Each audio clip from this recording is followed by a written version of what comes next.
All right, this video is going to take you through some simple examples of mounting a specimen onto our TEM holder for subsequent argon polishing to electron transparency. So this kit for the TEM holder is kept in the same place as all the other kits. It's got your standard sample loading tool. It has a little loading jig which you can use to hold on to the holder itself, which is this thin disc, which is basically going to transport the specimen into the chamber. A few pro tips before you ever get started with some of this stuff. Keep in mind that when you work with TEM specimens, they're just going to be fantastically small compared to most SEM specimens. So the first order of business is you need to get yourself some fine-tipped tweezers. There are a couple of different flavors. Just be careful because they're incredibly sharp on the end, and you'll probably want to keep them protected at all times with some kind of a elastomer cover. So there's just standard fine-tip tweezers, but you also have tweezers that will hold on to something and not release it until you press in. So they're like spring-loaded to stay closed. And that's nice when you're trying to transport something very small and delicate and not drop it, because likely you've spent significant amounts of time getting to this stage just before you polish to final argon transparency. The samples for TEM have to ride into the TEM chamber on either a grid, or they can go in solo, but they're still only going to be 3 millimeters in diameter. One of the simplest methods by which you can generate a TEM specimen is to punch it out using something like this simple hand punch. But we have a wide range of other tools in the SRO that allow you to hack and cut and slash and core and drill and polish your sample down to this size regime for subsequent electron microscopy. So I'm going to show you a close-up now of what I'm going to do to mount these kinds of simple specimens onto the TEM sample holder, and we're going to do a subsequent polishing to try to bring that sample to electron transparency. Okay, so as an example for what we're going to do today, I've taken some aluminum foil and used my little manual punch to cut out thin discs of aluminum foil. So basically this again is a 3 millimeter diameter foil, and commercial aluminum foil is only about 30-ish microns or 30 millionths of a meter thick. So I've taken that foil and attached it onto a slot grid. If you can see here, that little copper piece has an oval cutout, and that is basically the slot through which I'm going to try to argon attack that piece of aluminum and thin it down to the point where it is 100 billionths of a meter or thinner. And that will make it electron transparent in the transmission electron microscope. So with my high precision, not bent fish hooked tipped tweezers, I'm going to carefully grab a hold of that little disc and then load it into the TEM sample holder. And I'm going to do that under this high magnification so you can see what I'm doing with my fingers. I'm going to move the TEM sample holder into your field of view. All right, so now hopefully what you can see is that I've got a rotational stage, and the TEM sample holder seats onto the stage. There are screws that are raised up, and then several other ones that are recessed. But the two that are raised up right here are going to push onto these two tangs here and here and lift them up out of the way. And my job is to slide the grid sideways underneath these two little dog ear clips, so that when I release pressure, they will get they'll come back down and clamp the sample into place. So as you can see here, you got nice even reflection. When I press down, you can see that there is a gap or a hole that forms up underneath those little dog ears. That's where I'm going to delicately slide my TEM grid and or my dimpled specimen up underneath this center hole, and then release it so that it clamps them in place. And these are wearable parts, so at some point they'll get damaged by the argon beam and or sprung, and I'll have to replace them. But that's what this process looks like. So I've grabbed hold, and this is off screen just so we can keep everything in field of view, but I've grabbed hold of a grid. So it looks something like that. See, the slot and the backing is aluminum foil, and I glued this thing on here onto the slot grid using M-Bond 610. It's 135 centigrade for approximately an hour. I'm going to set my grid onto the holder. I'm going to get it in position, and I'm going to press down to flare those two dog ears up. And then very carefully, I'm going to slide my grid into position. And once I've, rough aligned it with my eyeball, this is what makes it so handy to be able to rotate it, is you can use your tweezers in your dominant hand in one location and rotate it and keep pressure so that the tangs don't collapse and hold on to the sample. But you can rough position it, rotating it back and forth and keeping your tweezers in a controlled position instead of having to poke your tweezers in all different angles. And then once I've got it how I like it, I'm going to go ahead and release. And now I will take this over to an inspection scope and load this entire jig underneath there and rotate it back and forth and make sure that my specimen region of interest, that is where I want to thin the specimen to electron transparency, is at the dead center of the axis of rotation for this little sample holder. And then once I've got it aligned to whatever extent I can do so with my bare eyeballs or with the assistance of a small stereoscope, we'll then proceed to load it into the chamber, and I'll show you how to set up where to look for optical termination.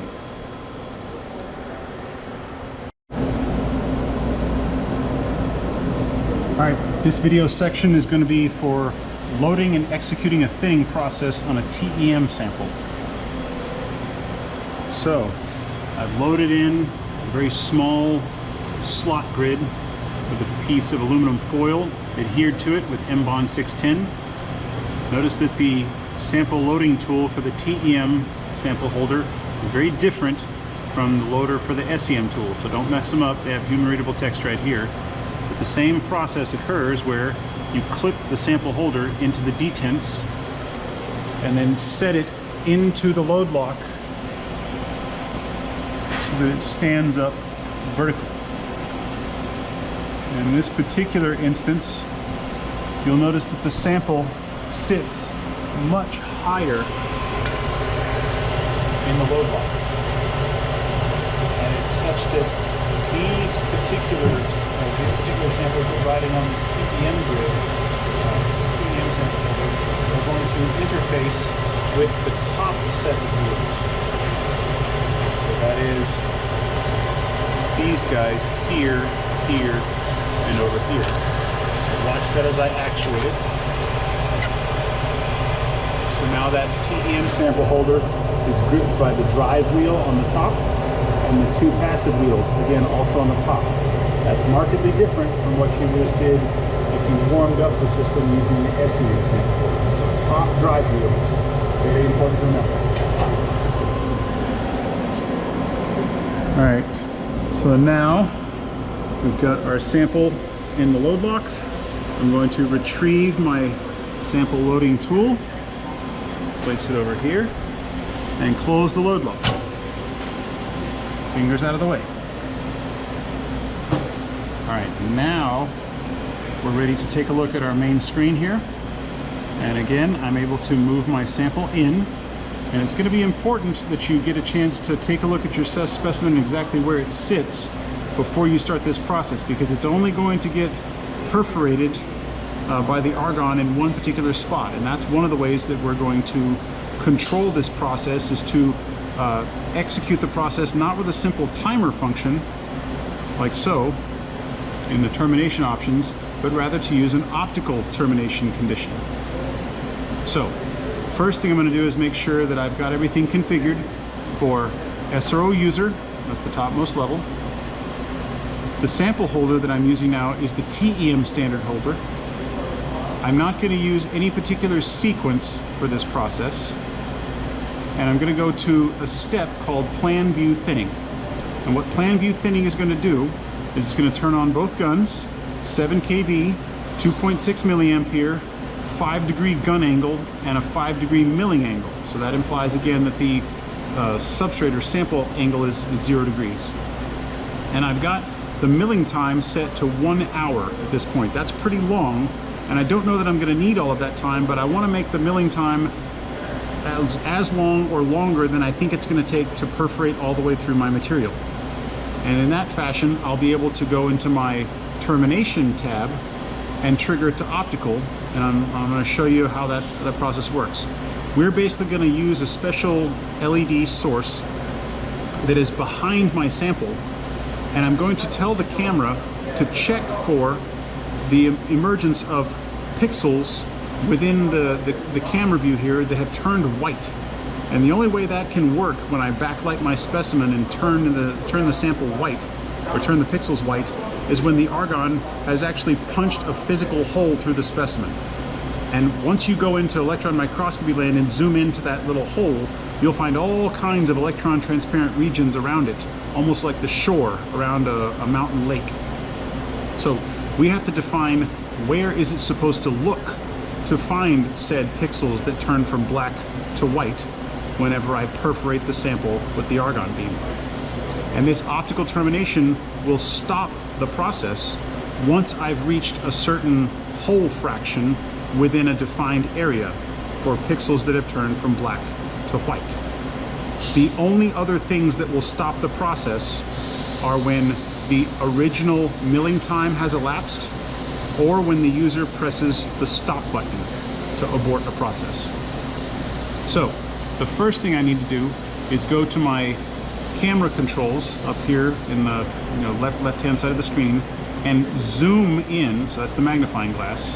So make sure that's selected, and zoom in to the region where I expect to find electron transparency. That is the portion of my grid that will get perforated when I basically start cutting into it. You'll notice that once you finish zooming in, it will do some auto-focusing for you, or it will at least try to do so. It's struggling a little bit with it right now. And you don't necessarily have to zoom all the way in. I'm somewhere around 60x or so. And then when you want to go in and modify your own focus conditions, that's the top button here, the focus factor. So you set it where you like it. I'm making sure that I can see the nature of my, the grain structure on that aluminum foil. And then if you go to your other screen here, you can press and hold this button in the very bottom left-hand corner to double check and see what happens as the sample begins to rotate. And that's just another quick way for you to verify that the region of interest in your sample is basically going to be somewhere around these crosshairs. So that whole area is where I expect to see some kind of optical termination occur. That is, somewhere in the middle of this slot is where the argon is going to be the most concentrated as it bombards the surface, and therefore any pixels that go from black because they're shining on solid aluminum to white because now they're shining on aluminum that's had a hole punched into it are going to appear somewhere in this region. And that's so I can sort of figure out where that's going to be. So the last step I need to do is define where that region is going to exist. So for that, I can toggle this little cursor here, the cross, to remove that, which is just a fiducial for me, but it may help me remember where I'm looking. And if you don't remember to do that, it's going to get out of your way anyway as you press the circle icon. When you press the circle icon, you get this pop-up here that tells you, hey human, here's how you're supposed to define the position. So you touch to define the center, then you can touch it to change the dimensions, and then anything else you want to do for offset you can do over in the termination screen. And if everything is all messed up, you can retouch the area to recenter where it goes, and if you accidentally made it too big or too small, you can double click to reset the dimensions. So let's see what that looks like. So there's my current little spot. I'm going to turn off my crosshair, and if I press and hold for 2 seconds, I can now change its dimensions and make it bigger or smaller. You can make it oblong. I'm going to keep mine circular, and I'm going to make sure that it's recentered somewhere right around the center of my crosshair. You get a little false color, sort of reflective image up here. And again, what it's going to really look for are times when any of the pixels inside this area here basically drop to zero intensity, or increase to infinite intensity. And so I can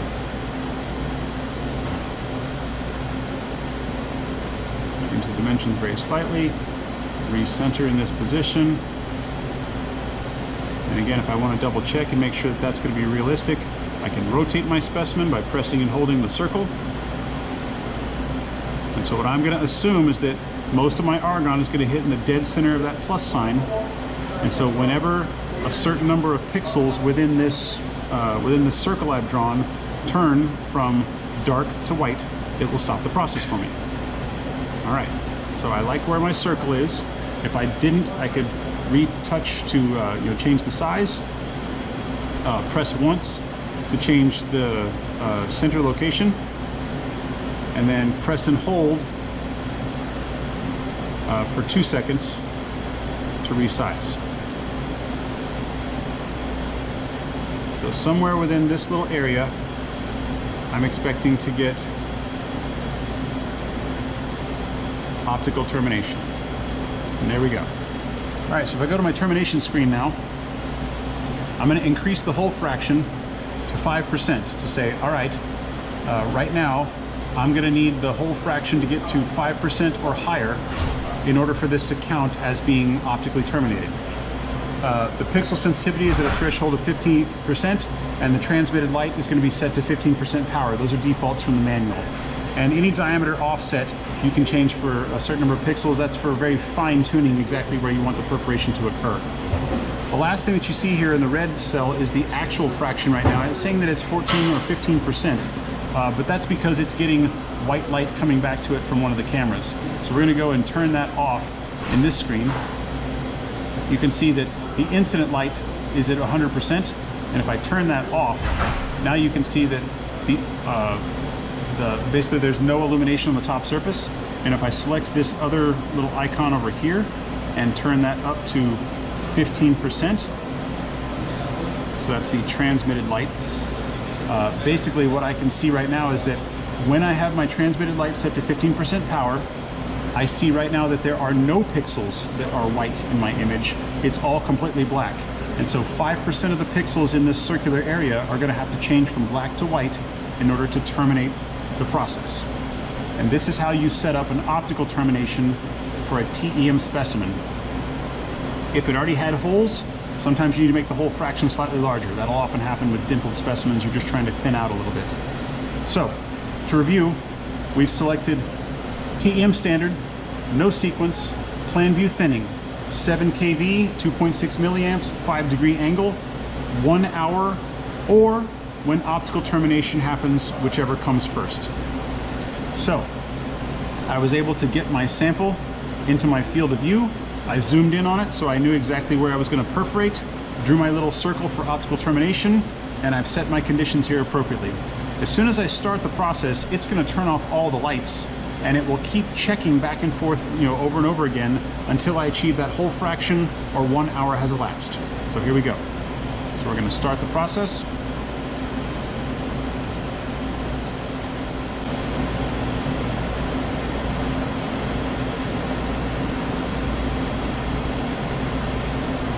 And then once it starts my guns, it'll turn the lights off and begin the process of thinning this aluminum foil to electron transparency.